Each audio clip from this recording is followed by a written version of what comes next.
hari imisoro dutanga, hari teperi, hari imisoro ku nyungu, hari TVA nayo turayishyura, hakabaho n'indi misoro ijyanye n'amapatane n'ikindi twatangaga. Ariko mbere tutarazamurirwaho uyu musoro ku byacurujwe witwa exercise duty, wabonaga ko abakiriya bisanzuye ku nzoga dukora, kuko inzoga yari iri ku giciro ubona ko abakiriya kiri favorable ku bakiriya. Agacupa twakagurishaga amafaranga 300, aka gacupa ubona k'inzoga k'inkera kaguraga amafaranga 300, ariko aho bazamuriye hira 30%, uyu ubaze kuri kudoroviye matière première dukoresha raw materials n'abakozi n'iki, ubona ko utanze wasigara uri mu gihombo, bigatuma wowe uzamura igiciro hejuru. Ubu tuvugana iri cupa turi kuritangira ku soko k'umukiriya wa nyuma riri kugerayo rihagaze amafaranga 500. Urayigezayo bagereranya n'izindi nzoga zo mu biturage ziri kuvaho zitanyuze mu nganda, usanga zo zigura 200, 250, 300, bigatuma abakiriya badafata izacu. Ubu tuvugana tumeze nk'abantu bari muri pane, nuko akenshi uba uvuga uti wenda hari nidufunga ejo bizagenda, ariko turi muri pane. Abakozi bamwe basa nk'abavuyemo.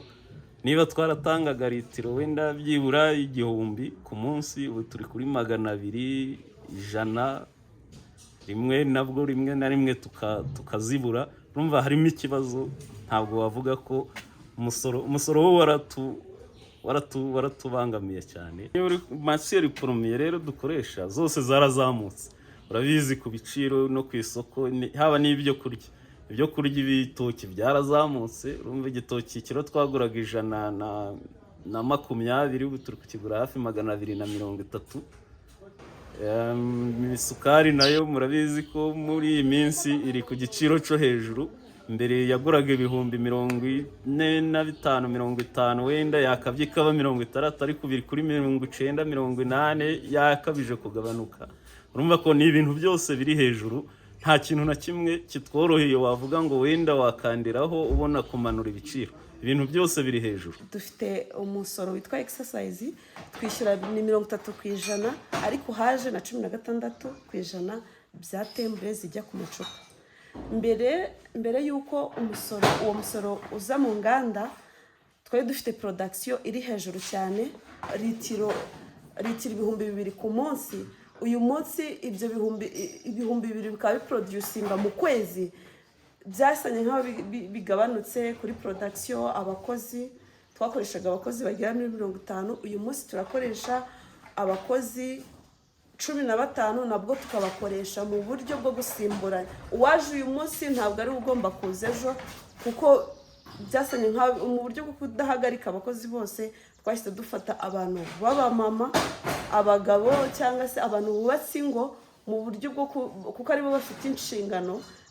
Abasa nk'urubyiruko nubwo twakoreshaga ari rwinshi, dusa nk'aho tubahagaritse.